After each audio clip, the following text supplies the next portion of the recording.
Praise the lord. హల్లెలూయా. దేవునికి స్తోత్రం.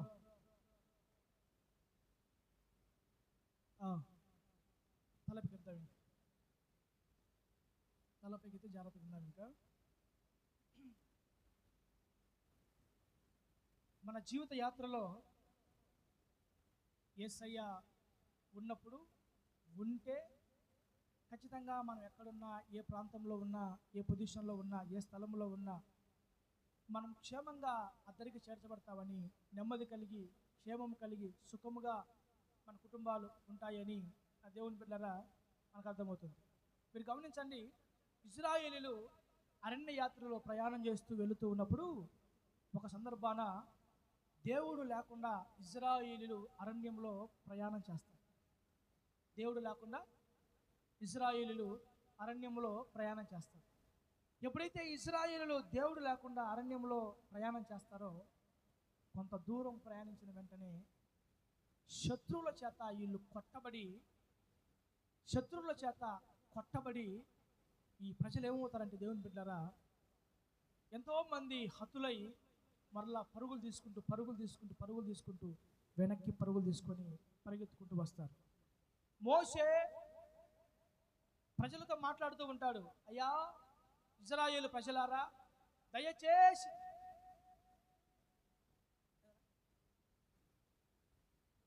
ఎవరు వాళ్ళు కూడా చెప్తున్నారు ఆఖరికి.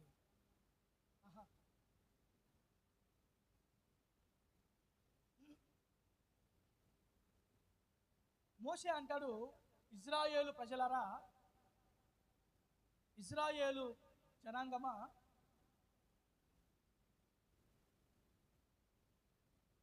దేవుడు లేనప్పుడు, దేవుని సన్నిధి, దేవుని కాపుదల లేనప్పుడు మనం పొరపాటును కూడా అడగడానికి మనం వీలు లేదు. కాబట్టి మీరు సురక్షితంగా, క్షేమంగా మీరు ఉండాలి. దేవుడు చూపిన వాగ్దాన కానాను దేశానికి మనం ప్రయాణం చేయగలగాలి. మనం అంటే ఖచ్చితంగా మనతో దేవుడు ఉండాలి, మనతో దేవుని సన్నిధి ఉండాలి, మనతో దేవుని యొక్క ఆ నడిపింపు ఉండాలి అని మోషే ఇశ్రాయేలు ప్రజలతో ఎంత మాట్లాడి, ఎంత చెప్పినప్పటికీ కూడా ఏమవుతుందయ్యానంటే, ప్రజలు మాట వినకుండా, దైవజన్ని మాట లెక్క చేయకుండా, మేము వెళతాం ముందుకి అన్నట్టుగా ముందుకు సాగిపోతారు, ముందుకు కొనసాగుతారు. శత్రువుల చేత కొట్టబడి మరలా పరిగెత్తుకుని వెనక్కి వస్తారు. యేసుక్రీస్తు ప్రభువు ఉన్నప్పుడు, ఓడలో శిష్యులు ప్రయాణం చేస్తూ ఉన్నప్పుడు, వారి ఓడలో పెనుగాళ్ళు చెలరేగిన నా దేవుని బిడ్డలారా, యేసయ్య వారితో ఉన్నాడు కాబట్టి వెంటనే వాటిని దేవుడు గద్దిస్తాడు. అవి గద్దించిన వెంటనే నిమ్మలముగా, నెమ్మదిగా అవి మార్చబడతాయి. అయితే ఇప్పుడు యేసుప్రభు లేడు, శిష్యులు మాత్రమే వెళుతున్నారు. యేసుప్రభు ఎక్కున్నాడు, కొండ మీద ఉన్నాడు. యేసుప్రభు ఎక్కున్నాడు, కొండ మీద ఉన్నాడు. శిష్యులు మాత్రం ఓడ మీద వెళుతున్నారు. అయితే అప్పుడు కూడా మరలా తుఫాను, భయంకరమైన తుఫాను ఓడ మీదకి రాగా అలల చేత కొట్టబడి అది మునిగిపోయేటప్పుడు శిష్యులు భయభ్రాంతులు అవుతున్నారు. అంటే దేవుడు ఉంటే, దేవుడు లేకపోతే, దేవుడు ఉంటే ఎలా ఉంటుంది, దేవుడు లేకపోతే ఎలా ఉంటుంది అన్నది నా దేవుని బిడ్డరా మనకు అర్థమవ్వాలి. కాబట్టి ఈ మాటలు మనకేం తెలియపరుస్తున్నాయంటే, మన జీవితాలలో మన దేవుడు మన గుడారాలలో నివాసము చేయగలగాలి. హల్లెలూయా.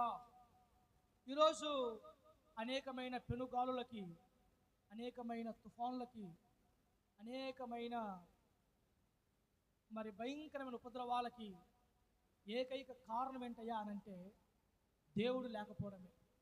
చాలామంది జీవితాలలో, చాలా కుటుంబాలలో, చాలామంది బ్రతుకులలో దేవుడు లేకపోవడం ద్వారా, దేవుని సన్నిధి లేకపోవడం ద్వారా, దేవుని కాపుదల, దేవుని భద్రత లేకపోవడం ద్వారా ఊహించని ఉపద్రవాలు, ఆ దేవుని బిడ్డరా, భయంకరమైన పెనుగాలులు, తుఫానులు ఆ కుటుంబాల మీదకి వీస్తూ మరి ఆ కుటుంబాలు పతనమైపోతూ నెమ్మది, సమాధానం లేకుండా, క్షేమం లేకుండా, ఆఖరికి అనేకమైన కలరాల చేత, అనేకమైన డిస్టర్బెన్స్ చేత, అనేకమైన ఇబ్బందుల చేత ఎన్నో కుటుంబాలు సముద్రం అనే ఈ లోకంలో మునిగిపోతూ ఉంటాయి.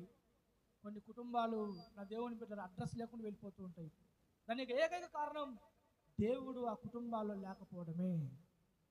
ఈరోజు మన జీవితంలో ఉండాల్సిన ఒక శ్రేష్టమైన ఆశ, మన గుండెల్లో గూడు కట్టుకోవాల్సిన ఒక శ్రేష్టమైన ఆశ ఏంటంటే, మన ఇంటికి ఎవరు వచ్చినా రాకపోయినా, మన ఇంట్లో ఎవరున్నా లేకపోయినా, దేవుని బిడ్డారా, మన యేసయ్య మన ఇంటిలో ఉండేటట్లుగా, ఆయన సన్నిధి మన గుడారాల్లో ఉండేటట్టుగా మనము జాగ్రత్త పడుతుము గాక. చాలాసార్లు చాలా కుటుంబాలని దర్శించడానికి వెళుతూ ఉంటాను. చాలా సందర్భాలలో కొన్ని కుటుంబాలను దర్శించడానికి వెళుతూ ఉంటాం.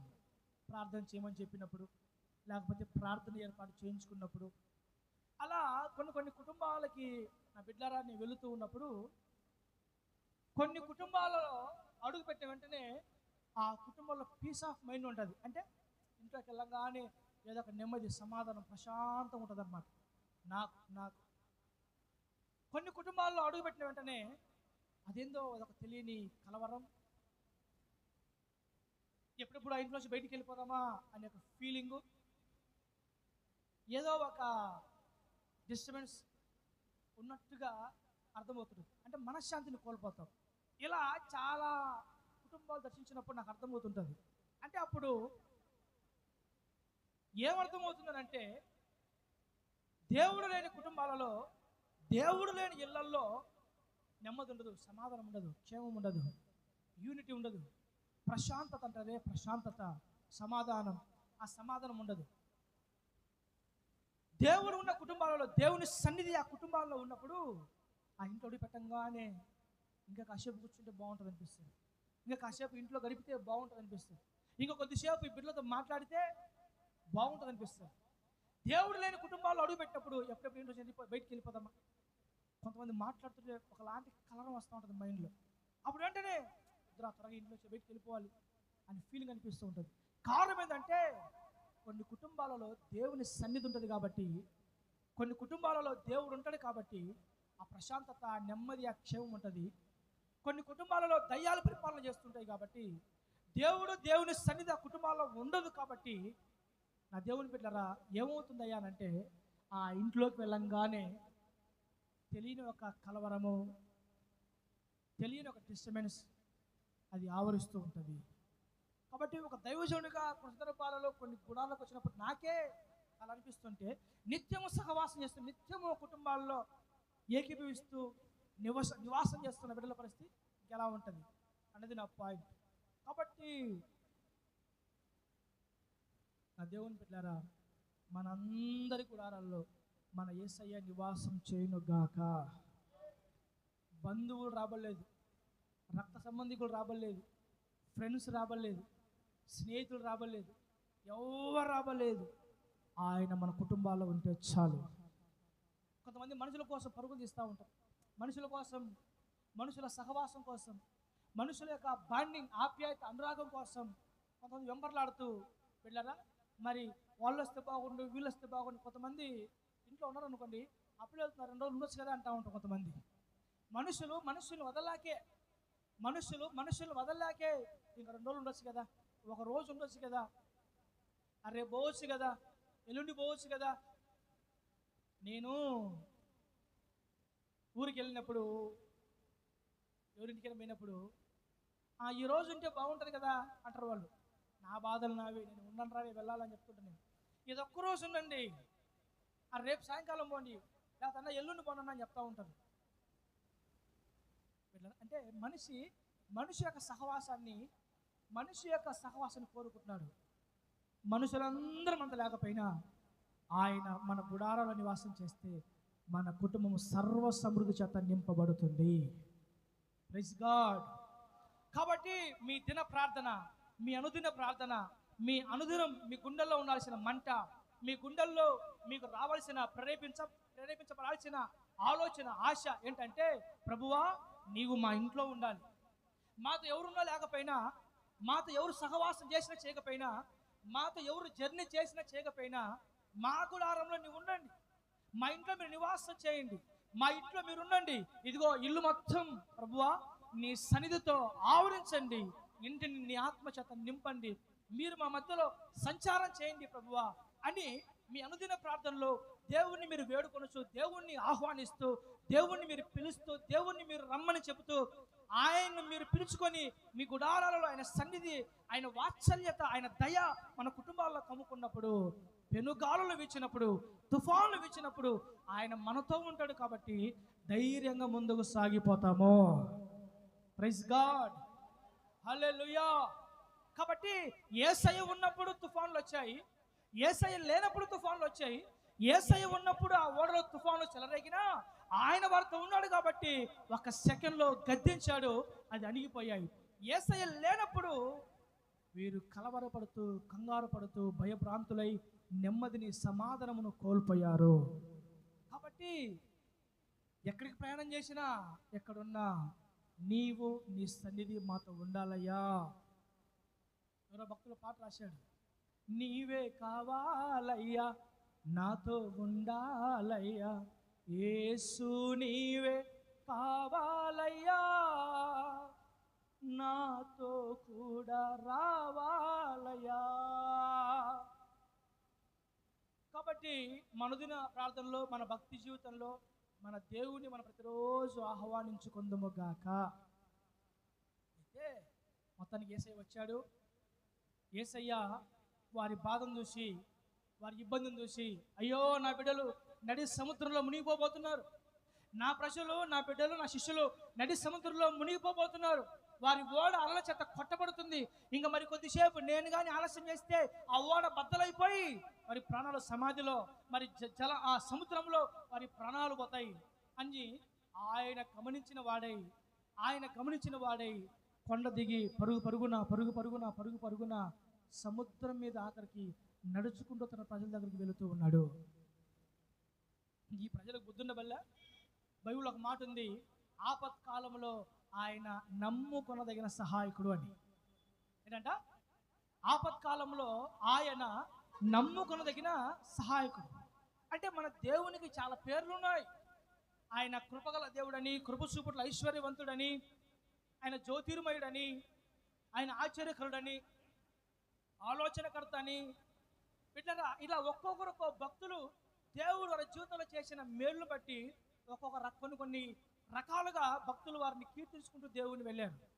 అలాగే బైబిల్లో కోరాహు కుమారులు ప్రభుని కీర్తిస్తున్నారు. ఏమనంటే, అయ్యా ఆపత్కాలంలో మేము నమ్ముకొనదగిన సహాయకుడు నీవు అని.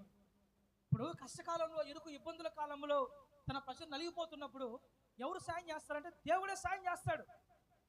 మనము అనేక రకాల తుఫాన్ల చేత, అనేక రకాల ఇబ్బందుల చేత, అనేక రకాల బలహీనత చేత, అనేక రకాల రోగాల చేత మనం ఇబ్బంది పడుతున్నప్పుడు, మనం నలిగిపోతున్నప్పుడు, మనం కృంగిపోతున్నప్పుడు ఎవరు సాయం చేస్తారు అని అంటే ఖచ్చితంగా దేవుడే సాయం చేస్తాడు, దేవుడే ఆదుకుంటాడు, దేవుడే కృప చూపిస్తాడు. అయితే మరి వారి కష్టాన్ని బట్టి, వారి బాధను చూసి, వారి ఇబ్బందిని బట్టి ఇంకా మరి కొద్దిసేపు ఆలస్యం చేస్తే ఈ ప్రజలు సముద్రంలో వీరెక్కడ మునిగిపోతారో అని వారి కష్టాన్ని గమనించిన ఆ దేవుడు వారితో పరుగున సముద్రం నడుచుకుంటూ వెళుతుంటే వీరంటారు, అయ్యో భూతం, అయ్యో దయ్యం. అంటే తమ దేవుడు తమను రక్షించడానికి వస్తున్నాడు అన్న అవగాహన, గ్రహింపు శిష్యులకు ఏమాత్రం లేదంటే నాకు ఆశ్చర్యంగా ఉంది.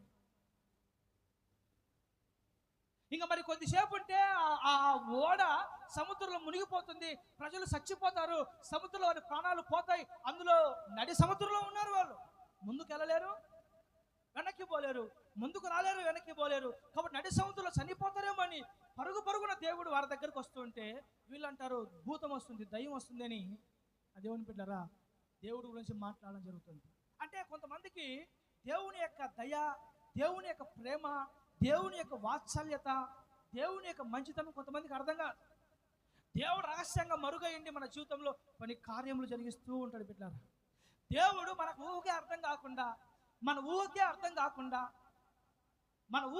కాకుండా, మనకు తెలియకుండా కొన్నిసార్లు దేవుడు ఎన్నోసార్లు మన పట్ల కృప చూపిస్తూ, కనికరిస్తూ, మనల్ని కాపాడుతూ, తప్పిస్తూ ఉంటాడు.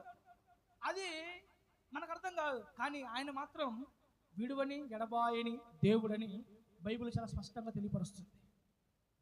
కాబట్టి మన జీవితంలో మన ఓడలు మునిగిపోతున్నప్పుడు, మన కుటుంబం అనే నావ అదుపు తప్పుతున్నప్పుడు, మన కుటుంబం యొక్క నావ పరిస్థితి ఒకవేళ తలక్రిందులు అవుతున్నప్పుడు కొన్నిసార్లు మనకేమనిపిస్తుంది, మునిగిపోతున్నాం, పతనమైపోతున్నాం, ఇంకా మరి దేవుడు ఆలకించట్లేదేమో, పట్టించుకోవట్లేదేమో, ఆయన కనికరించట్లేదేమో, కృప చూపెట్టలేదేమో అని కొన్నిసార్లు మనుష్యులం కనుక మనుష్య పరంగా మనం ఆలోచించి దేవుని కొనుక్కుంటాం. అయితే నేను చెప్పాలనుకున్న విషయం ఏంటంటే, మన దేవుడు మనకు సహాయం చేయడానికి ఎల్లవేళలా సిద్ధంగా ఉంటాడు. మన దేవుడు మనం మునిగిపోతుంటే చూస్తూ ఊరుకునే దేవుడు కాదు. మనం ఏడుస్తుంటే చూస్తూ మౌనంగా ఉండే దేవుడు కాదు. మన ఇబ్బందుల్లో ఉంటే చూస్తూ ఊరికే ఉండే దేవుడు కాదు. మన ఓళ్ళ నడి సముద్రంలో బద్దలైపోతుంటే ఆయన మౌనంగా ఉండే దేవుడు కానే. తన ప్రజలకి ముందు సముద్రం వెనక శత్రువులు ఉన్నారని, తన ప్రజలు ఇరుకును పడిపోయారు, ముందుకెళ్ళారు, వెనక్కి రాలేరు అని దేవునికి అర్థమైనప్పుడు దేవుడు ఏం చేశాడు? ఆయన అనుకుంటే తన ప్రజల కొరకు ఒక మార్గాన్ని ఏర్పరిచాడు. సముద్రాన్ని చీల్చి రహదారిగా మార్చివేశాడు. ఒకవేళ ఆయనే కానీ ఆనాడు సముద్రం మీద ఒక రహదారిని ఏర్పాటు చేయకుంటే తన ప్రజలు నిశ్చయముగా శత్రువు చేతులు చచ్చిపోయినవారు, ఫరో చేత నాశనమైపోయినవారు, ఖచ్చితంగా పాడైపోయినవారు. కానీ దేవునికి సమస్తం తెలుసు కాబట్టి తన ప్రజల కష్టాలు విన్న దేవుడు, తన ప్రజలు ముందుకు వెనక్కి వెళ్ళలేక ఇరుక్కుని పడిపోయారు అని ఎరిగిన దేవుడు, నా దేవుని బిడ్డలారా, వారి కొరకు ఒక రహదారినే ఆయన ఏర్పాటు చేసి తన ప్రజలను క్షేమంగా గమ్యానికి చేర్చగలిగాడు. అలాంటి ప్రేమగల దేవుడు మనము ఆరాధిస్తున్న పరాక్రమశాలైన యేసు. హల్లెలూయా. కాబట్టి మన జీవితంలో కొన్నిసార్లు వీస్తున్న ఆ గాలులను బట్టి, గాలులు అంటే ఏంటి? కష్టాలే గాలులు, అప్పులే గాలులు, కొంతమందికి అప్పులే గాలులు, కొంతమందికి రోగాలే గాలులు. పెట్టారా? ఒకటి పోతే ఒక రోగం వస్తూనే ఉంటుంది. నెలలో 20 రోజులు కొంతమంది హాస్పిటల్ గడుపుతూ ఉంటారు. కొంతమంది ఒక నెలలో అట్లీస్ట్ ఒక 20 రోజులు హాస్పిటల్లోనే కాలక్షేపం చేస్తూ ఉంటారు. కొంతమందికి అప్పులే రకరకాల గాలులు, కొంతమంది జీవితాల్లో శోధనలే, లేకపోతే కొంతమందికి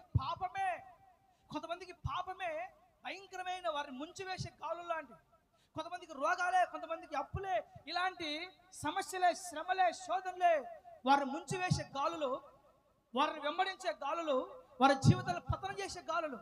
కాబట్టి ఇలాంటి గాలులు మన మీదకి వీస్తున్నప్పుడు, ఇలాంటి గాలులు మనల్ని ఇబ్బంది పెడుతున్నప్పుడు, ఇలాంటి గాలులు మనల్ని ముంచివేయాలనుకుంటున్నప్పుడు దేవుడైతే మౌనంగా ఉండేవాడు కానే కాదు. అది నేను చెప్పాలనుకున్న విషయం. ఈరోజు మరలా చెప్తున్నా, ఈరోజు మన కుటుంబాల మీదకి గాలులు వీస్తున్నప్పుడు, మన జీవితాల మీదకి అనేక రోగమనే, పాపమనే, శాపమనే, లేకపోతే అప్పులనే, బలహీనతలనే, ఇలా రకరకాల శోధనలనే గాలులు మన మీదకి వీస్తూ మనం ఇబ్బంది పడుతున్నప్పుడు, మనం మౌనంగా ఉన్నప్పుడు, మనం కృంగిపోతున్నప్పుడు, నా దేవుని బిడ్డలారా, మరి దేవుడు చూస్తూ ఊరికే ఉన్నాడు, ఏం చేయట్లేదు అని అనుకోవడానికి వీలే లేదు. ఆయన ఏదో ఒకటి మన జీవితంలో చేయడానికి సంసిద్ధంగా ఉండే దేవుడు. ఈ సంగతి శిష్యులకు అర్థం కాకుండా వీళ్ళు అంటారు, అయ్యో భూతం భయం వస్తుంది మా దగ్గరికి. శిష్యులు ప్రభుని అవమానపరుస్తారు. చెప్పండి, ఇప్పుడు నేను మీ ఇంటికి వస్తాను బండి వేసుకొని, అయ్యో మా ఇంటికి దయ్యం వచ్చిందంటే నేను ఎలా ఫీల్ అవుతాను చెప్పండి? అంతే కదా.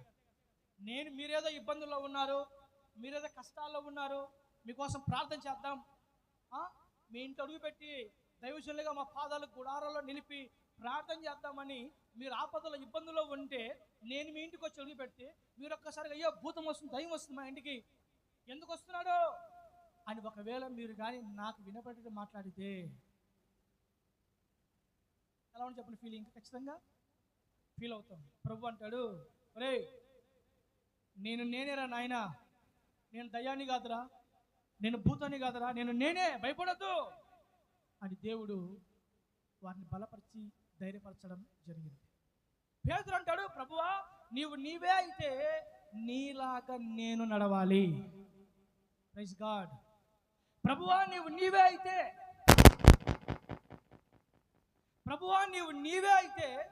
నీలాగే నేను నడవాలి. నీవైతే నువ్వు ఎలా నడుచుకుంటూ వస్తున్నావో నేను కూడా నడుచుకుంటూ నీ వద్దకి రావాలి. కాబట్టి నీవే సెలవు. పేతురికి వాళ్ళంతా అనుమానాలే. వెళ్ళారా? నిజమే కదా. పేతురు భయంకరమైన అనుమానస్తుడు. పేతురు భయంకరమైన పిరికివాడు. పేతురు అచంచలమైన బుద్ధి గలవాడు. అంటే ఒక్క మాట చెప్పాలంటే స్థిర బుద్ధి లేనివాడు, స్థిరత్వం లేనివాడు పేతురు. కొన్నిసార్లు అపోస్తలను తీసుకున్నప్పుడు పిల్లరా మన జీవితాలే గుర్తొస్తుంటాయి. నాకు అపోస్తలను తీసుకున్నప్పుడు మన జీవితాలే గుర్తొస్తుంటాయి. ఎందుకంటే వాళ్ళు కూడా మనలాగా మనుషులే. నిజంగా మనం ఎలా కింద పడుతూ లేస్తూ వెళుతుంటామో సేమ్ వారు కూడా అలాగే పడుతూ లేస్తూ భక్తిని సాగించారు. కొంతకాలం స్థిరపరచబడ్డారు అనుకోండి. పెంతెకోస్తు దినాన పరిశుద్ధాత్మ అభిషేకం వారి మీదకి వచ్చినప్పుడు అప్పుడు స్థిరపరచబడ్డారు. అంతవరకు శిష్యులందరూ కూడా మరి పిరికివారు గాను, అనుమానస్తులు గాను, అమర్యాదస్తులు గాను, బిడ్డరా మరి దేవుని బాధ పెట్టేవారు గాను, దుఃఖించే దేవునికి ఆ గాయం రేపేవారు గాను శిష్యులు మనలాగా బ్రతికిన వారు. ఈ పేతురు అంటాడు, నీవైతే నేను కూడా నీలాగా నడవాలి ప్రభువా అని అంటే, ప్రభు అంటాడు పేతురు రమ్మనగానే పేతురు యేసు ప్రభులాగా నీళ్ళ మీద నడుస్తూ వెళతాడు. యేసు ప్రభు దగ్గరికి మేము వెళ్ళాలి, యేసు ప్రభుని చేరాలి, ఆయన దగ్గరికి వెళ్ళాలి అని నీటి మీద నడుస్తున్న పేతురు మరలా ఒకసారి ఏం జరుగుతుంది, మరలా తన మీదికి గాలి వీచగా ఆ గాలి చూసి మరలా పేతురు అక్కడ మునిగిపోసాగుతాడు. గాలి చూసంగానే భయం వచ్చింది పేతురికి. భయపడిన వెంటనే అవిశ్వాసం వచ్చింది గుండెల్లోకి. అవిశ్వాసం చేత ఇంకా నశించిపోతున్నాను అని కేకలేస్తాడు. ప్రభువా నశించిపోతున్నాను, రక్షించు అని కేకలేస్తే అక్కడ రాయబడింది, చెయ్యి చాపి పేతురుని పట్టుకొని యేసయ్య పైకి లేపాడు. హల్లెలూయా. దేవుని బిడ్డలారా చూడండి, దేవుని దగ్గర నడవాలి. యేసయ్య సముద్రం మీద నడిచాడు, నేను కూడా సముద్రం మీద నడవాలి. యేసయ్య ఎలా నడిచాడో అలా నడవాలి. యేసయ్య ఎలా వచ్చాడో అలా రావాలి. యేసులాగా నేను నడవాలి అని ఆశపడిన పేతురు జీవితంలో గాలులు చెలరేగగా, నా దేవుని బిడ్డలారా యేసులాగా నడవాలని ఒకే ఒక ఆశతో నడుస్తున్న ఆ పేతురు జీవితంలోనికి వీచిన గాలులు పేతురుని మునిగిపోసేటప్పుడు యేసయ్య చెయ్యి పేతురుని లేపడానికి సంసిద్ధంగా ఉంది. నేను అంటాను, ఆయన లేవనెత్తే దేవుడు. ఎలాంటి దేవుడు? ఆయన లేవనెత్తే దేవుడు. అక్కడ కూడా ఒకవేళ పేతురుని కానీ ఒకవేళ యేసుప్రభు తిట్టాడే అనుకో, పేతురు యేసుప్రభుకి అన్నాడు అనుకో, ఖచ్చితంగా పేతురు మునిగిపోవడం తథ్యం. దేవుడు బహు దీర్ఘశాంతుడు పెట్టారు. కొన్ని సందర్భాలలో ఆయనకు మనుషుల మెంటాలిటీ అర్థమవుతుంటుంది. ఇంకా ఇప్పుడు కానీ నేను కానీ సాయం చేయకపోతే వీడి సంగతి అంతే అయిపోయింది ఇంకా అనుకున్నప్పుడు ఖచ్చితంగా ఆయన రంగంలోకి దిగి ఆయన చేయాల్సుకున్న ప్రతి కార్యం చేసి తీరుతూ ఉంటాడు. కొంచెం నాకు అర్థమవుతుంటుంది, నేను కానీ ఇప్పుడు కానీ వదిలేసానంటే ఇంకా ఇంకా ఎట్టబోతో అడ్రస్ ఉన్నది ఇంకా అనుకున్నప్పుడు మరలా నాకు నేనే దీర్ఘశాంతం వహించుకొని అలా. That is fathers love. అది దేవుని ప్రేమ అంటారు, లేక తండ్రి ప్రేమ అంటారు.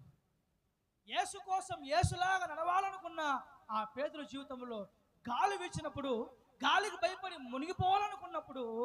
మునిగిపోతున్నప్పుడు చెయ్యి చాపి పేతురును యేసయ్య పట్టుకొనేను. నేనేమంటానంటే, శిష్యులు ఎంతమంది, ఓడలు ఎంతమంది ఉన్నారు చెప్పాలా? ఓడలు ఎంతమంది ఉన్నారు? ఓడలు ఎంతమంది ఉన్నారు? ఏం చెప్తే ఏమంటాడో. ఓడలు ఎంతమంది ఉన్నారండి? 12 మంది. చూడండి, మా నాయన చూసి నేర్చుకోండి మీరు. ఓడలు ఎంతమంది ఉన్నారు? 12 మంది ఉన్నారు. ఈ 12 మందిలో నీవే అయితే నీలాగా నేను నడవాలి ప్రభువా అన్నది ఎవరు? ఎంతమంది అన్నారు? ఒక్కరే అన్నారు. మిగతా 11 మంది ఏమి? 11 మంది ఏమన్నారా? ఏమనలా. 11 మంది మౌనంగా ఉన్నారు. నేనేమంటానంటే, ఈ 12 మందిలో పేతురుకే ఎందుకు అనిపించాలి నీవైతే నేను కూడా నీలాగా నడవాలని? నేను చెప్పాల్సిన విషయం ఏంటంటే, 12 మందిలో 11 మందికి లేనిది పేతురుకు మాత్రం ఉన్నది ఏంటయ్యానంటే, నీవైతే నేను కూడా నీలాగా నడవాలా, నీవైతే నీలాగా నేను కూడా పరుగులు తీయాలా, నీవైతే నేను కూడా నీలాగా సముద్రం మీద అడుగులు పెట్టి నడవాలా, నీవైతే నేను కూడా నడవాలా, నీలాగా నడవాలా, నీలాగా బ్రతకాలా, నీ ఎదుగు రావాలా, నేను కూడా నీలా జీవించాలి. నీవే అయితే. నాకు అనిపించింది 12 మంది ఉంటే 11 మందికి ఆశ లేదు. 11 మంది కాముగా సైలెంట్గా ఉన్నారు. ఇతనికి ఒక్కడికి ఎందుకంటే ఇతనికి యేసయ్యలాగా నడవాలని ఆశ. హల్లెలూయా, ప్రైజ్ ది లార్డ్. నా దేవుని బిడ్డలారా, మీరు గమనించినట్లయితే అపోస్తలులందరిలో ప్రధానమైన వాడు పేతురు.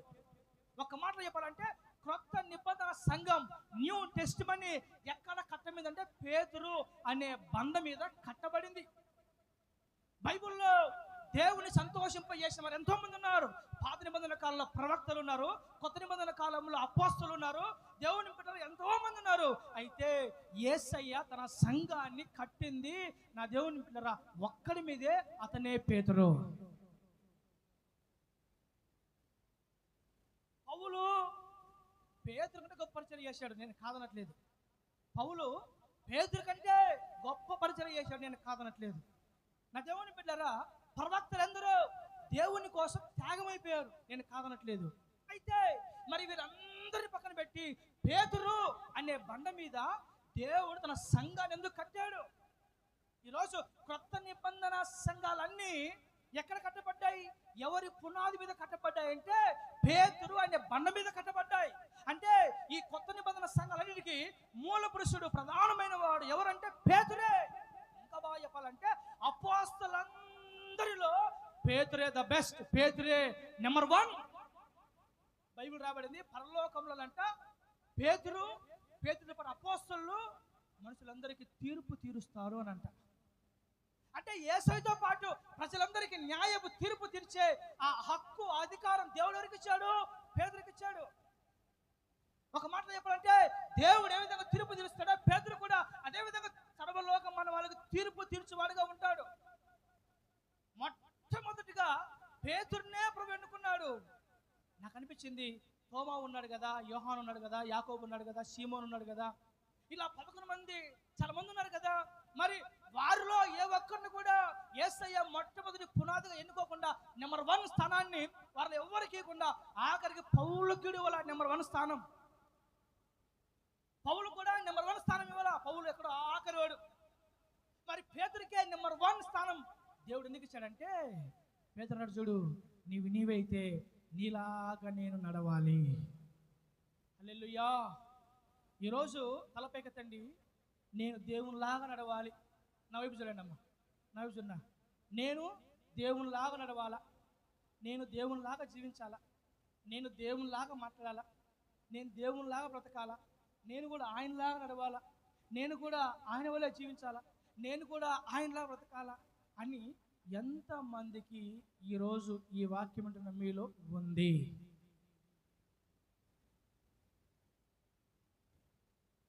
మీరు గుర్తుపెట్టుకోండి, పేతురుకున్న ఆశ నేను కూడా నీలాగా నడవాలా, నేను కూడా నీ దగ్గరికి రావాలా, నేను కూడా నీలాగా నడవాలా, నీలాగే బ్రతకాలా, నీలాగే జీవించాలా, నీలాగే ఉండాలా, నీలాగే నేను కూడా ప్రభువా నీలాగే అని ఆశ ఎవరి జీవితంలో, ఎవరి కులారాల్లో, ఎవరి కుటుంబాల్లో ఏ వ్యక్తి అంతరంగ హృదయాలతో ఉంటుందో వారందరి జీవితాలలో పెనుగాలులు, తుఫానులు వీచిన దేవుడు అలాంటి వారిని చెయ్యి పట్టుకొని ఆదుకోవడానికి దేవుడు రెడీగా ఉంటాడు. హల్లెలూయా. అయ్యా ప్రభువా, మరి 11 మంది శిష్యులు మౌనంగా ఉన్నారు. 11 మంది శిష్యులు ఎవరు? అయ్యా ఇదిగో శిష్యులారా ధైర్యం తెచ్చుకోండి, నేనే. వారు భూతం దయ్యమని భయపడుతుంటే ప్రభు అంటాడు ధైర్యం తెచ్చుకోండి, నేనే అంటాడు ఆయన. అప్పుడు శిష్యులందరూ అంటారు, ప్రభువా నువ్వు వచ్చావు చాలు నాయనా, ఇంక మాకు దిగులు లేదు. అయ్యా నువ్వా, ఇంతే చాలు ప్రభువా, ఐఎమ్ సో హ్యాపీ నాయనా, నీకు స్తోత్రం వేసయ్యా, నీకు వందనాలు వేసయ్యా, నువ్వు వచ్చావుతంటే మాకు చాలేసయ్యా అని 11 మంది అంటారు. కానీ పేతురు ఏమంటాడు? అలా నండు, నిజంగా నువ్వైతే నేను కూడా ఇలాగ నడవాలా అంటే 11 మందికి పేతురుకున్న different. What is the different? వ్యత్యాసం ఏంటంటే నేను యేసయ్యలాగా నడవాలి, నేను యేసయ్యలాగా జీవించాలి, నేను యేసయ్యలాగా బ్రతకాలి. ఈ ఆశ మన గుండెల్లో మన దేవుడు రగిలించునుగాక. ఒకవేళ ఇలాంటి ఇలాంటి ఆశతో, ఇలాంటి ఇలాంటి తపనతో, ఇలాంటి ఉద్దేశంతో, ఇలాంటి మనసుతో మనము కానీ బ్రతుకుతున్నట్లయితే, మనము కానీ జీవిస్తున్నట్లయితే, మనము కానీ మన జీవితంలో ఈ మంట రగిలితే మనల్ని ఆదుకోవడానికి యేసయ్య దక్షిణ హస్తం ఎప్పుడు మనకు తోడుగా ఉంటుంది కదా. అలాంటి వాడి జీవితంలో తుఫాను చెలరేగినప్పుడు, గాలులు వీచినప్పుడు, బ్రతకాలనుకున్నవాడు, యేసులాగా జీవించాలనుకున్నవాడు మునిగిపోతున్నప్పుడు దేవుడు చూస్తూ మౌనంగా ఉంటాడా? అంతే కదా. ఇప్పుడు దేవునిలాగా బ్రతకాలా, నీలాగా జీవించాలా, నీలాగా నడవాలా అని ఆశపడిన వాడిని ఒకవేళ దేవుడు వదిలేస్తే అది ఖచ్చితంగా అన్యాయమే అంటాం మనం. కానీ అక్కడ ఏం జరిగింది? తనలాగా నడవాలనుకున్న వాడు మునిగిపోతున్నప్పుడు ఆయన మౌనంగా ఉండలేకపోయాడు. మరేం చేశాడు? చెయ్యి చాపి పట్టుకొని పేతురును లేవనెత్తాడు. బైబిల్ రాయబడింది, భయపడకుము, నేను దేవుణ్ణి ఉన్నాను, దిగులు పడకుము, నేను నిన్ను బలపడుతున్నాను, నీకు సహాయము చేయువాడను నేనే, నీకు సహాయము చేయువాడను నేనే. ఇంకా అంటాడు, నీతి అను నా దక్షిణాస్తముతో నిన్ను ఆదుకొందును. దేవుడు అంట తన దక్షిణాస్తముతో నిన్ను ఆదుకుంటాడంట. ఆయన తన చెయ్యి చాపి నిన్ను ఆదుకుంటాడంట. అంటే ఆయన చెయ్యాలంటే చెయ్యి, ఆయన చెయ్యి అది ఆదుకునే చెయ్యి, ఆయన హస్తము అది కాపాడే హస్తం, ఆయన చెయ్యి అది లేవనెత్తే చెయ్యి. మునిగిపోతున్నా, పడిపోతున్నా, ఒకవేళ నాశనకరమైన ఊపిలో, ఒకవేళ చికటగల దొంగ ఊపిలో పడిపోతున్నా, పైకి లేవనెత్తగల సమర్థం కలిగిన చెయ్యి మనం ఆరాధించి యేసయ్య చెయ్యి. ఇంకా రాయబడింది నా దేవుని బిడ్డలారా, ఏమని రాయబడిందంటే, చూడుము నా అరచేతిలో నేను నిన్ను చెక్కొని ఉన్నాను అన్నాడు. ఇశ్రాయేలు వారలారా, మీరందరూ నా చేతిలో ఉన్నారు, నేను నిన్ను కాపాడి నా చేతి నీడలో నేను భద్రపరుస్తాను అని రాయబడింది బైబిల్లో. ఇంకా కొత్త నిబంధన కాలం రాయబడింది, ఆయన చేతులెత్తి వారిని ఆశీర్వదించును అని రాయబడింది. మీరు వినాలి జాగ్రత్తగా. ఆయన చెయ్యి అది ఆశీర్వదించే చెయ్యి, ఆయన చెయ్యి అది ఆదుకునే చెయ్యి, ఆయన చెయ్యి అది లేవనెత్తే చెయ్యి, ఆయన చెయ్యి అరచేతుల్లో చెక్కుకునే చెయ్యి, ఆయన చెయ్యి కాపాడే చెయ్యి, ఆయన చెయ్యి సహాయం చేసే చెయ్యి ఆయన. కాబట్టి దేవుని చెయ్యి, దేవుని దక్షిణాస్తం, దేవుని బాహుబలం, దేవుని దక్షిణాస్తం, దేవుని బాహుబలం మన కుటుంబాల మీద, మన గుడారాల మీద, మన మీద ఆయన హస్తం ఉండాలంటే, ఆయన హస్తపు నీడలో మనం దాచి భద్రపరచాలంటే, ఆయన రెక్కల నీడలో మనం సురక్షితంగా ఉండాలంటే, ఆయన మన చేయి గట్టిగా పట్టుకోవాలంటే, మనం అందరము పేతురులాగా యేసయ్య కోసం నడవాలన్న ఆశ మనలో ఉండాలి. ప్రైజ్ ది లార్డ్, హల్లెలూయా. దేవుని బిడ్డలారా, నా మనసులో బాధ ఏంటంటే, life is very small, life is very small. జీవితము చాలా చిన్నది. ఈ చిన్న జీవితంలో రకరకాల పెనుగాలులు, రకరకాల సుడిగాలులు, రకరకాల ఉపద్రవాలు, ఎన్నో రకాల ఇబ్బందులు, ఇరుకులు, ఎన్నో రకాల శోధనలు, ఎన్నో రకాల సమస్యలు, ఎన్నో రకరకాల రోగాలు. హాస్పిటల్కి వెళ్తే కొన్నిసార్లు డాక్టర్లకి అర్థం కాదు ఆ రోగం ఏందో, వచ్చిన రోగం ఏందో. ఈడు అంటాడు, ఇది 1,00,000లో ఒకరికి, 1,000లో ఒకరికి వచ్చిన రోగం ఇది అంటా ఉంటాడు. కొన్ని సందర్భాలలో మరి ఇది మాకే అర్థం కావట్లేదు అని అంటూ ఉంటారు. అంటే ఈ చిన్న జీవితంలో అనేక రకాల రోగాలు, శాపాలు, పాపాలు, శోధనలు, ఉపద్రవాలు, ఇరుకులు, ఇబ్బందులు, అనేక రకాలైన డిస్టర్బెన్స్ చిన్న లోకంలో, ఈ చిన్న జీవితంలో. అయితే ఈ చిన్న జీవితంలో మనకు ఉండాల్సిన మంట, తపన, ఆ విశ్వాసం ఏంటంటే, మేము యేసయ్యలాగా బ్రతకాలి, మేము యేసయ్య కోసం జీవించాలి, మేము దేవునిలాగా బ్రతకాలి, మేము దేవుని కోసం బ్రతకాలి, ఇదిగో మేము కూడా ఆయనలాగా జీవించాలి, ఆయనలాగా నడవాలి అన్న ఆశతో మనం ఈ భూమి మీద బ్రతికితే చాలు, ఆయన హస్తం మనకు తోడుగా ఉంటుంది. ప్రైజ్ ది లార్డ్, హల్లెలూయా.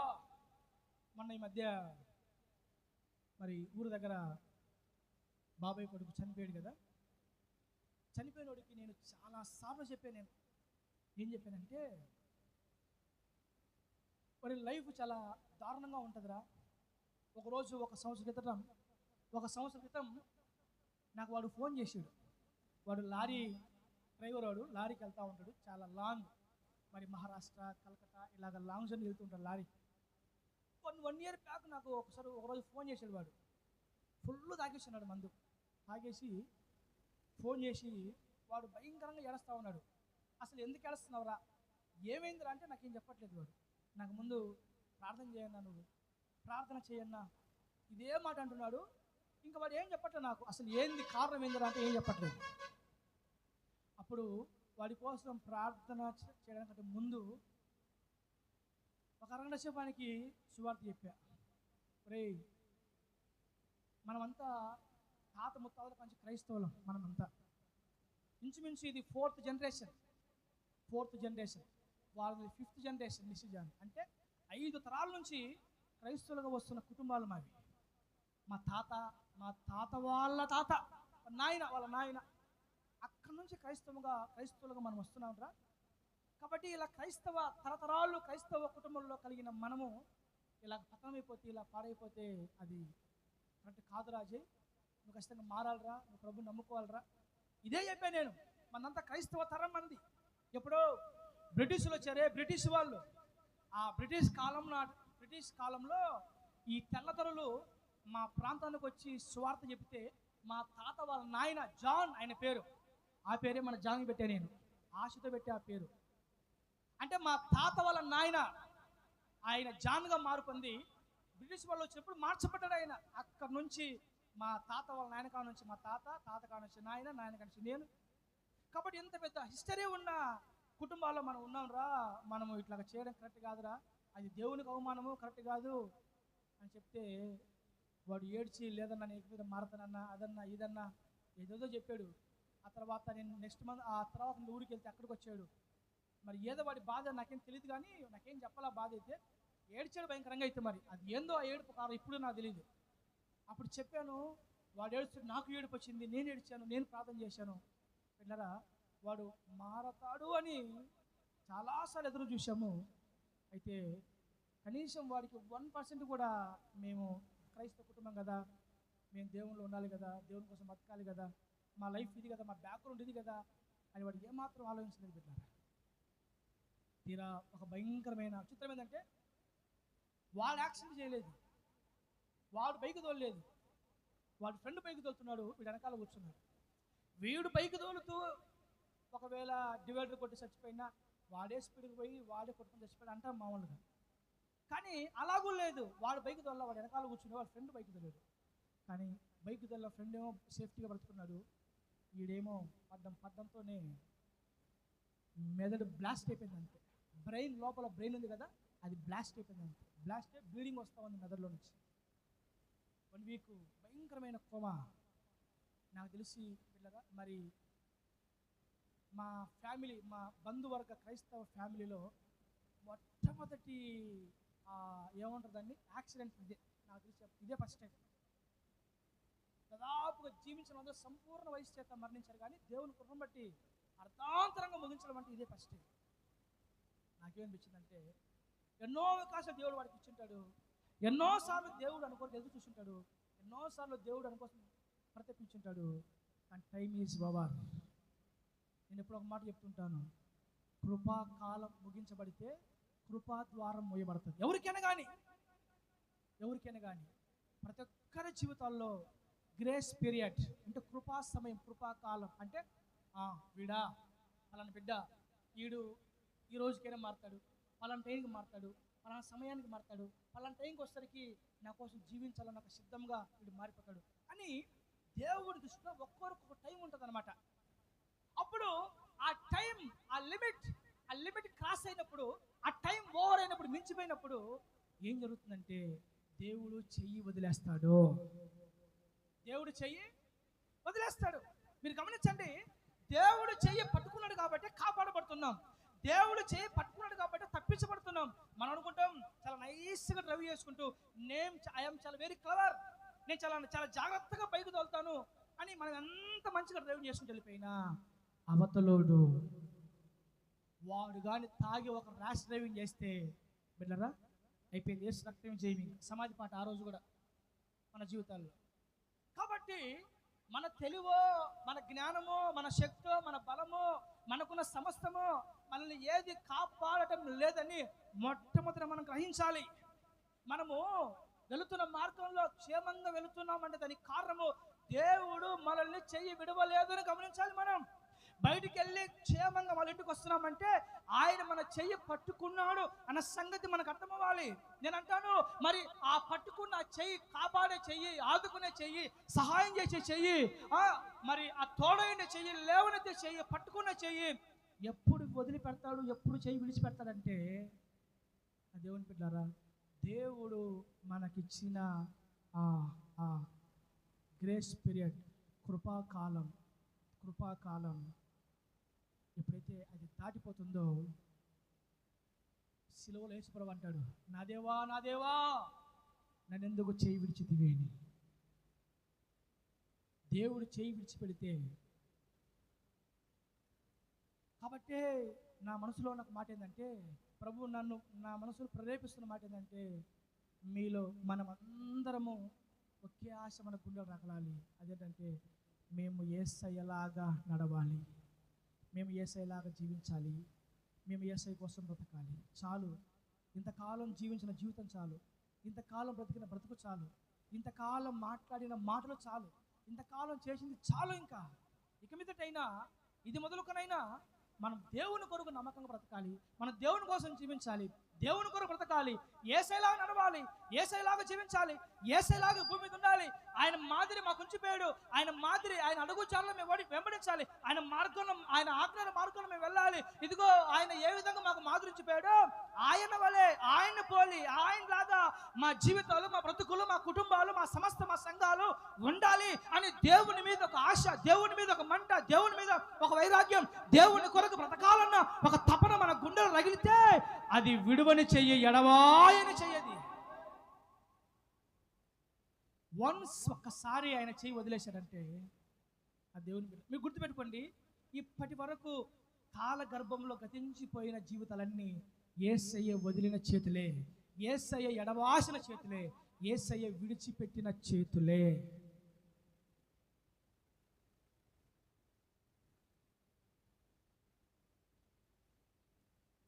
ప్రభువా నేను మునిగిపోతున్నా రక్షించు, ప్రభువా నేను మునిగిపోతున్నా రక్షించు, అయ్యా రక్షించని కేకలేస్తున్నప్పుడు ప్రభు చెయ్యి చాపి పేతురుని పట్టుకొని లేవనెత్తాడు. ఎందుకు లేవనెత్తాడు చెప్పండి.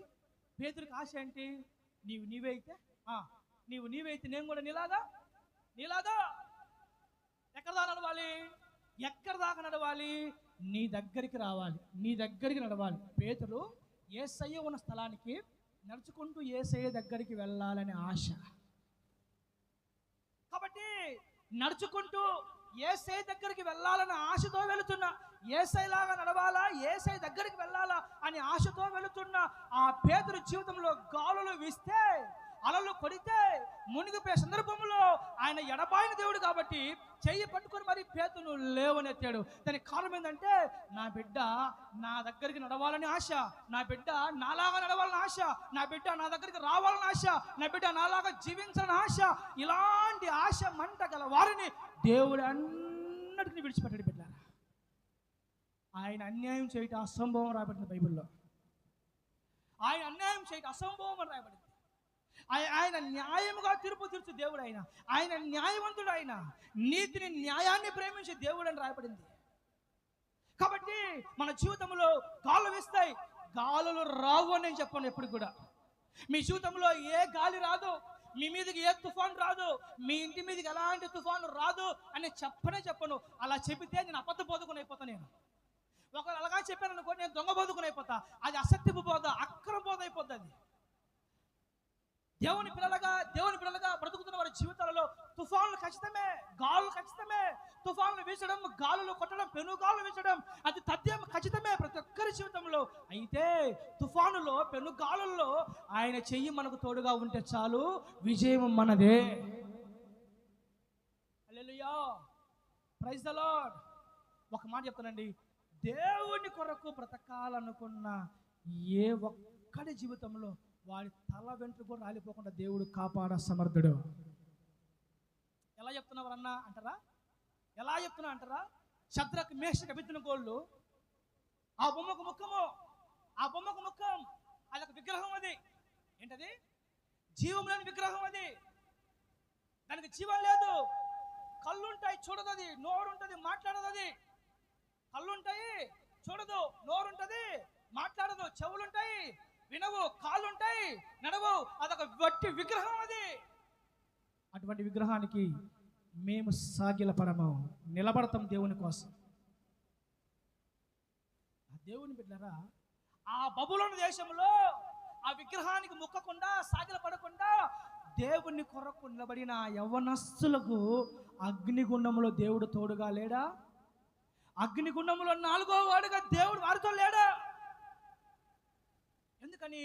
అగ్నిగుండంలోకి వేసిన అగ్నిగుండంలో వారున్నా వారు తల వెంట్రుకలు కూడా అగ్ని వాసన లేదంట. వారిలో ఏ కొంతైనను ఎక్కడ కూడా కాలిపోలేదంట. దానికి కారణం ఏంటంటే అగ్నిగుండంలో వారికి తోడుగా ఉండి వారిని ఆయన పట్టుకున్నాడు, అలా దాచుకున్నాడు.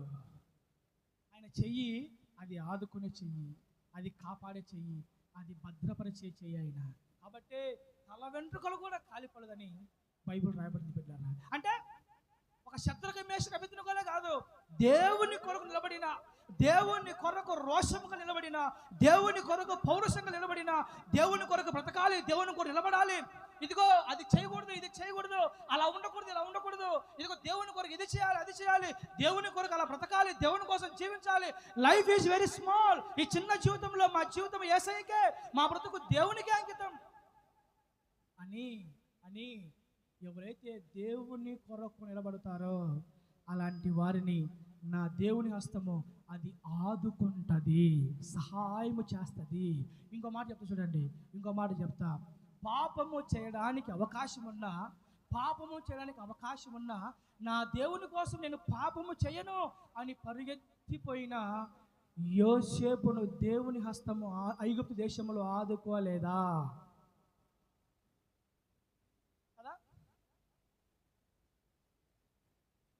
నేను పాపం చేయకూడదు, నా దేవుని కొరకు నిలబడాలి. నేను తప్పు చేయకూడదు, నా దేవుని కొరకు నిలబడాలి. నేను ఇది చేయకూడదు, నా దేవుని కొరకు నేను నడుము కట్టుకొని నిలబడాలి అని అనుకొనిన ఒక యవ్వనస్తుని జీవితంలో రేగిన పెనుగాలులో, తుఫానులో, చెరసాల లాంటి భీకరమైన సమస్యలలో ఆయన హస్తం యోసేపును ఆదుకోలేదా? ఆదుకుంది కదా. అంటే నేనేమంటానంటే దేవుని కొరకు నిలబడాలనుకున్న ప్రతి ఒక్కడికి దేవుని హస్తం ఆదుకుంటుంది అని అంటున్నా నేను. దేవుని కొరకు బ్రతకాలని మంట కలిగిన ప్రతి ఒక్కరి జీవితంలో దేవుని కరుణహస్తం, దేవుని కృపగల హస్తం తోడుగా ఉంటుంది అని అంటున్నా నేను. ఇంకో మాట చూడండి, ఇంకో మాట చెప్తాను. సమస్తాన్ని వదిలిపెట్టి కుటుంబం నాశనం అయిపోయింది, భర్త చనిపోయాడు, తల్లి తండ్రి తన దేశం స్వదేశం సమస్తాన్ని వదిలేసింది, విడిచిపెట్టింది. నీ దేవుడే నా దేవుడు, నీ దేవుడే నా దేవుడు, నువ్వు ఎక్కడ దస్తావు అక్కడ దస్తా నేను. అత్త ఇదిగో నీవు సేవించి ఆ దేవుడే నేటి నుంచి నా దేవుడు కూడా అని బెత్లెహేము దేవుణ్ణి ఆశ్రయించిన ఆ రూతు చెయ్యిని దేవుడు ఆదుకోలేదా? బోయజ్ అంటాడు, అమ్మా రూతు నువ్వు ఎక్కడికి వచ్చావు తెలుసా? నువ్వు అనుకుంటున్నావు నా అత్తయ్య నయోమిని వెంట పెడుతూ ఫాలో అవుతూ వచ్చా అనుకుంటున్నావు. నువ్వు కాదు, నువ్వు ఎక్కడికి వచ్చావంటే ఇశ్రాయేలు దేవుడైన యెహోవా రెక్కల క్రిందికి, ఆయన చేతుల క్రిందికి సురక్షితంగా ఉండడానికి నువ్వు వచ్చావు అని బోయజ్ అంటాడు. రూత్ ఎక్కడికి వచ్చింది? సమస్తాన్ని కోల్పోయి తన జీవితంలో పెనుగాలు వేసి జీవితమే పాడైపోతే సమస్తాన్ని వదిలిపెట్టి మరి బెత్లెహేముకు వచ్చిన రూతుతో బోయజ్ చెప్పే మాట ఏంటంటే, నువ్వు ఎక్కడికి వచ్చావంటే ఇశ్రాయేలు దేవుడైన యెహోవా రెక్కల క్రిందికి సురక్షితంగా ఉండడానికి నువ్వు వచ్చావు. ఆ దేవుని బిడ్డలారా, రూతు జీవితము ఆయన రూతును దాచి భద్రపరుచుకున్నాడు, ఆయన కవికులు హత్తుకున్నాడు, తన రెక్కలతో రూతును కాపాడుతున్నాడు, ఆదుకుంటున్నాడు. కాబట్టి ఏ దేశానికి వెధవరాలుగా బానిసగా వచ్చిందో ఆ దేశాన్ని పరిపాలించే రాజును తన జన్మ ద్వారా సృష్టించగలిగింది రూతు. ఎవరి మధ్య ఒక పాట రాసిన భక్తుడు, ఏదైనా చేయగలవు కథ మొత్తం మార్చగలవని కదా. సూపర్. ఏదైనా చేయగలుగుతాడు ఆయన, కథ మొత్తం మార్చగలుగుతాడు అవసరమైతే. సమస్తాన్ని కోల్పోయిన రూతు కథ మార్చలేదా? దేవుని బిడ్డలారా, మేము ఆ విగ్రహానికి ముఖం, మేము దానికి సాగిలపడం, అది వట్టి బొమ్మ అది అని దేవుని కొరకు నిలబడిన ఆ వ్యక్తులను బబులోను దేశంలో దేవుడు హెచ్చించలేదా? అగ్నిగుండంలో తను ఆదుకొని కాపాడలేదా? అయ్యా నువ్వు నీవైతే నీలాగా నడవాలా, నీలాగా బ్రతకాలా అన్న ఆశ కలిగిన పేతురు జీవితంలో గాలులు వీచి ముంచాలని చూసిన ఆయన చెయ్యి చాపి పట్టుకొని ఆదుకోలేదా? ఒకటి, మేము దేవుని కొరకు బ్రతకాలా, మేము దేవుని కొరకు జీవించాలా, మా ద్వారా దేవునికి ఏదో ఒక ఉపయోగం ఉండాలా. నా చిన్న జీవితం ద్వారా, ఈ స్మాల్ లైఫ్ ద్వారా, ఈ చిన్న జీవితం ద్వారా, ఈ 60-70 ఏళ్ళ జీవితం ద్వారా నా దేవుని కొరకు నేనంటూ నా వంతు బాధ్యతగా నా దేవుని కోసం జీవించాలి, బ్రతకాలి, నడవాలి, ప్రవర్తించాలి. ఏసైలాగా ఉండాలి, ఏసైని మాదిరి తీసుకోవాలి, ఏసైని పోలి జీవించాలి, ఏసయ్య బ్రతుకుకు మన బ్రతుకు అంకితమైపోవాలి, ఆయన కొరకు నిలబడాలి, బ్రతుకుట క్రీస్తే ఆయన కోసం బ్రతకాలి. ఈ లోకం పాపం, శాపం, మురికి ఇదంతా క్షణికంలో మాయమైపోయే ఒక మాయా స్వరూపం ఇది. ఈ లోకంలో ఉన్నది శరీరాశ, నేత్రాశ, జీవపడంబం. ఇది ఏది శాశ్వతం కాదు. లోకంలో ఉన్నది శరీరాశ, నేత్రాశ, జీవడంబమే. పాపము, లోకము, లోక ఆకర్షణ, లోక సంబంధమైన జీవితము, పాప సంబంధమైన జీవితము, ఆకర్షణ కలిగిన రంగుల జీవితం ఇదంతా కొంతకాలమే, కొద్ది రోజులే, కొన్ని క్షణాలే, నిమిషం మాత్రమే. నేను అంటాను, ఎవరిని దేవుడు ఎప్పుడు చేయి విడిచిపెడతాడు ఎవరు తెలుసు కదా? ఎవరిని దేవుడు ఎప్పుడు చేయి విడిచిపెడతాడు ఎవరు తెలుసు? మరణము చెప్పొస్తుందా? ఇదిగో పలానా సహోదరుడా, రేపు రాత్రి 11 గంటలకు ఇదిగో నేను దగ్గరికి వస్తున్నా, నేను తీసుకెళ్ళిపోతా అని మరణం వస్తుందా? రాదు. దేవుని బిడ్డలారా, అజయ్కి యాక్సిడెంట్ జరిగే ఒక 10 days బ్యాక్ ఒక భయంకర కళ వచ్చింది నాకు. ఏంటి ఆ కళ అంటే, ఒక పెద్ద యాక్సిడెంట్ జరిగింది, తలంతా రక్తసిక్తం అయిపోయింది. అంతా ఆ రక్తసిక్తంలో తలంతా రక్తంతో తడిచిపోవడం ద్వారా ఆ ఫేస్ ఎవరిదో నేను గుర్తుపట్టలేకపోతున్నాను. నేను అలా 10 days బ్యాకే కళ వచ్చింది. అంతే ఒక కళ నాకు వచ్చింది. టైం చూస్తే కరెక్ట్గా 4:20 లేచి, నేను భయపడి లేచా. కళ్ళలో చూస్తే 4:20. వెంటనే లోపలికి వెళ్ళి మోకరించి ప్రార్థన చేసి, ఆ రోజు కాన్ఫరెన్స్ కాల్లో కూడా ప్రమాదాలు జరగకుండా ప్రార్థించండి అని చెప్పి చేయించారు రోజు. అంటే వాడు చనిపోతున్న ఒక 10 days ముందు ఆ కళ పెద్ద యాక్సిడెంట్. అది మొహం కనిపించాల, రక్తం నిండిపోయింది మొహం అంతా. మరి ఏంటి అసలు ఆ ఫేస్ ఎవరిదో నాకు అదో టెన్షన్ అయిపోయింది. నాకు ఇంతకు ఆ ఫేస్ ఎవరిదో కానీ ఆ ఫేస్ వీడిదని సంగతి నాకు అర్థం కాలేదు. అంటే కొన్నిసార్లు దేవుడు అలాగా బయలుపరుస్తాడు దైవజనులకి, కొన్నిసార్లు దేవుడు అలా చూపిస్తాడు ఆ దేవుని బిడ్డలను. అయితే తద్వారా దాన్ని బట్టి మనం ఏం చేసుకోవాలి? గ్రహింపగలిగి మనము సమస్తాన్ని వదిలేసి దేవునికి అన్ని విషయాలు నమ్మకంగా ఉండి దేవుని కొరకు బ్రతకగలిగితే ఆయన చెయ్యి చాపి మనల్ని పట్టుకుంటాడు. కాబట్టి నా మాటలు ముగిచ్చేస్తున్న బిడ్డరా, నేను ఒకటే మాట చెప్తాను. నేను యేసయ్యలాగా నడవాలి. 11 మంది శిష్యుల్లో మనం ఉండడానికి వీల్లేదు. వీళ్ళు అంటారు, అయ్యా ఈ తుఫానులో, ఈ ఆపదల్లో, ఈ భయంకర ఆలోచన కొట్టబడుతుండగా నువ్వు వచ్చావు నా తండ్రి, నీకు స్తోత్రం అయ్యా, నాకు ఇంతే చాలు ప్రభువా. స్వార్థపరులు వీళ్ళు, దేవుని అవసరానికి వాడుకొని వదిలేసి స్వార్థపరులు వీళ్ళు. అంటే ఆయన కాపాడితే చాలు, ఆయన పోషిస్తే చాలు, ఆయన ఆహారం ఇస్తే చాలు, ఆయన 3 పూటలు కూడి పెడితే చాలు, ఆయన తప్పిస్తే చాలు. కొంతమంది స్వార్థపరుల ప్రార్థన ఎట్లు చేసినా ఆనందించేటప్పుడే ప్రార్థన చేస్తారు వీళ్ళు, ఇంకెప్పుడు చేసుకోరు ప్రార్థన. మళ్ళా స్వార్థపరుల ప్రార్థన అంటారు దాన్ని. కొంతమంది బయటికి వెళ్ళినప్పుడే ప్రార్థన చేస్తారు. ఎందుకని?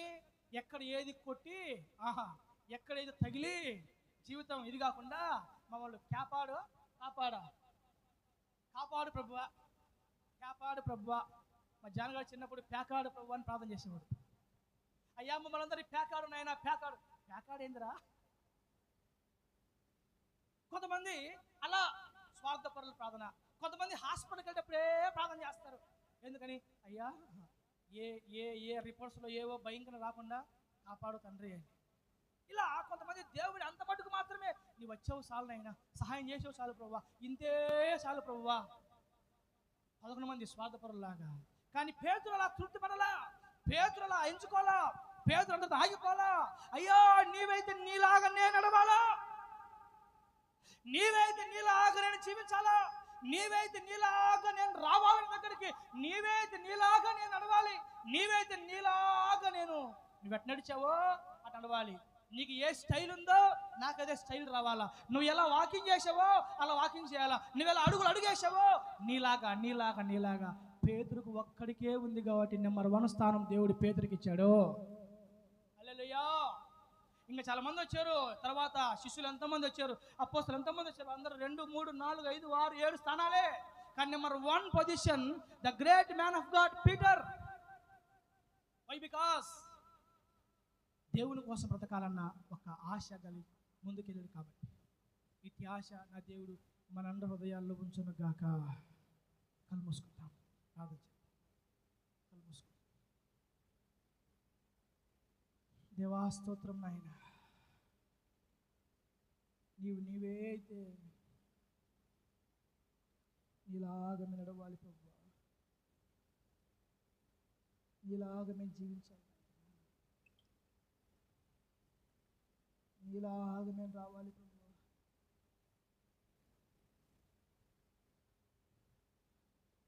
నీ చెయ్యి అది ఆదుకునే చెయ్యి, అది ఆదరించే చెయ్యి, అది లేవనెత్తే చెయ్యి, అది భద్రపరిచే చెయ్యి, అది సహాయము చేసే చెయ్యది.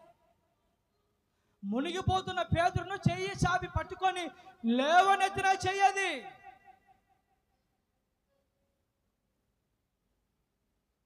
కాబట్టి నా దేవుని బిడ్డరా, ఆయన చెయ్యి, ఆయన బాహుబలం, వీర శూర పరాక్రమ కార్యాలు మన జీవితంలో జరిగించాలంటే ఆయన హస్తం మనకు తోడుగా ఉండాలి అని అంటే, ఆయన రెక్కలు చాచుకొని మనల్ని కాపాడాలి అని అంటే,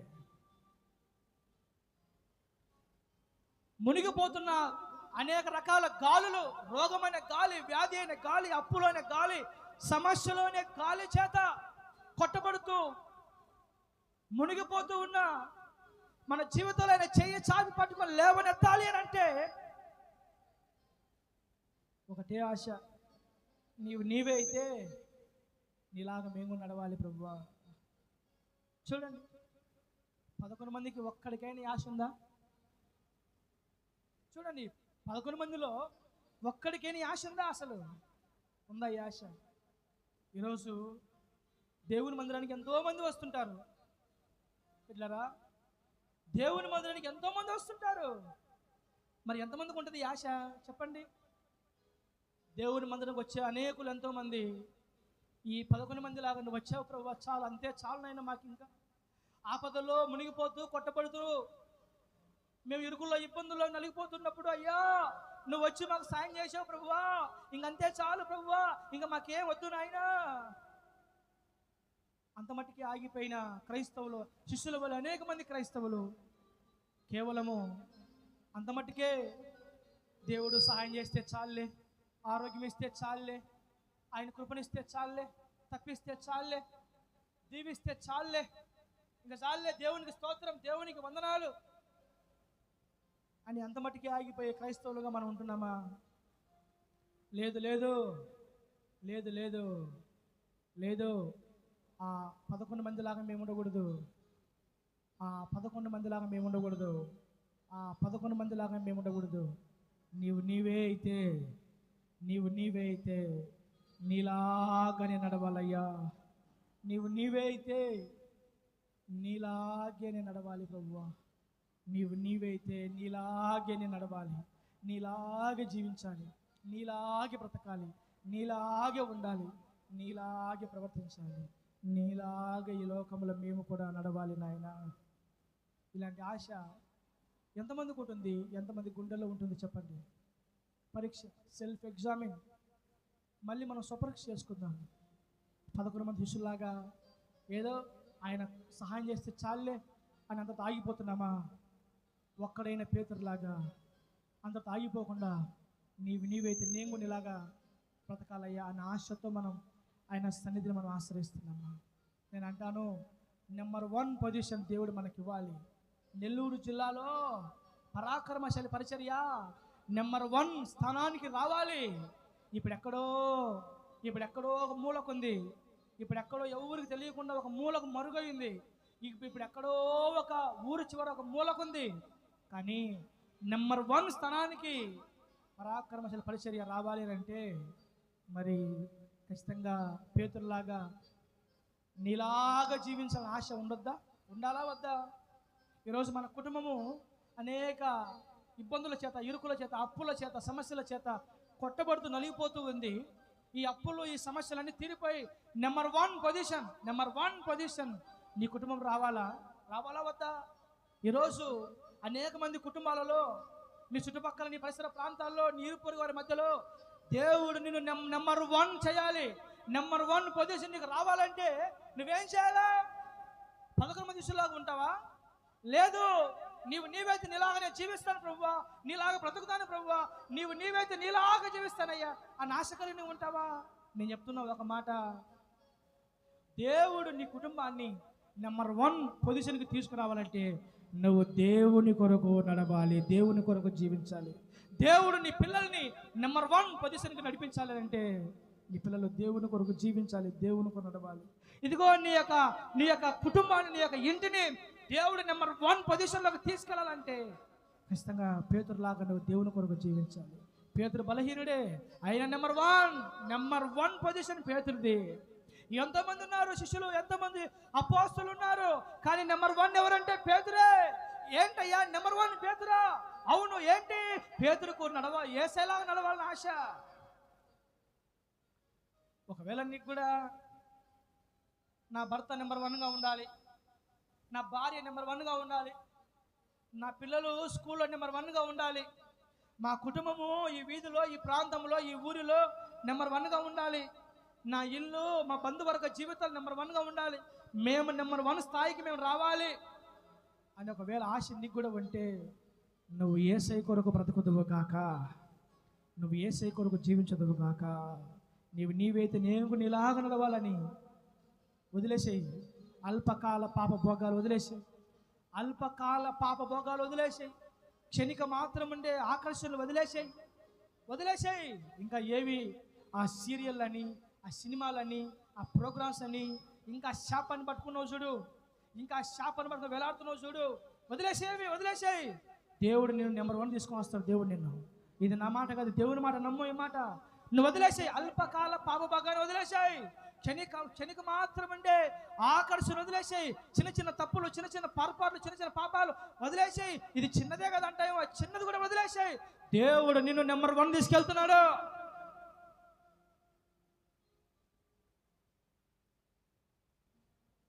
తన ఎదుట పాపం చేయాలని అవకాశం ఉన్నా నా దేవుని కొరకు పాపం చేయకూడదు అని నడుం కట్టుకున్న యోసేపు నెంబర్ 1 చేయలేదా దేవుడు? సావనేం చేస్తావు కానీ ఆ బొమ్మకు ఆ తప్పు మాత్రమే చేయమని దేవుని కోసం నిలబడిన ఆ 3 యవనస్తులను బబులోను దేశంలో నెంబర్ 1 చేయలేదా దేవుడు? సమస్తాన్ని కోల్పోయి, కుటుంబాన్ని సమస్తాన్ని వదిలిపెట్టి జీవితమే అంధకారంగా శాపగ్రస్తంగా మారిపోయినా ఆ యవనస్తురాలి జీవితాన్ని బెత్లెహేములో నెంబర్ 1 దేవుడు చేయలేదా? అపోస్తలందరిలో పిరికివాడైన చదువురాని వేలుముద్ర గారిని సంతకం చేయమంటే కూడా సంతకం కూడా చేయలేని చాతగాని ఒక అసమర్థుడిని కొత్త నిబంధన కాలానికి నెంబర్ 1 ఆయన చెయ్యలేదా? బిడ్డరా, ఆయన చెయ్యి విడువని చెయ్యది, అది సహాయం చేసే చెయ్యది, అది ఆదుకునే చెయ్యది, అది ఆదరించే చెయ్యది, మునిగిపోతున్న పడిపోతున్న గుంటల్లో నుంచి పైకి లేవనే చెయ్యి ఆయన చెయ్యి. కాబట్టి ఆయన చేతిలోకి రండి, ఆయనలాగా జీవించండి. దేవుడు తగిన కాలంలో మన కుటుంబాలని, మన పరిచయాన్ని నెంబర్ 1 స్థానానికి దేవుడు తీసుకెళ్ళును గాక. ప్రార్థన చేద్దాం. యాకోబన్న ప్రార్థన చేస్తాడు.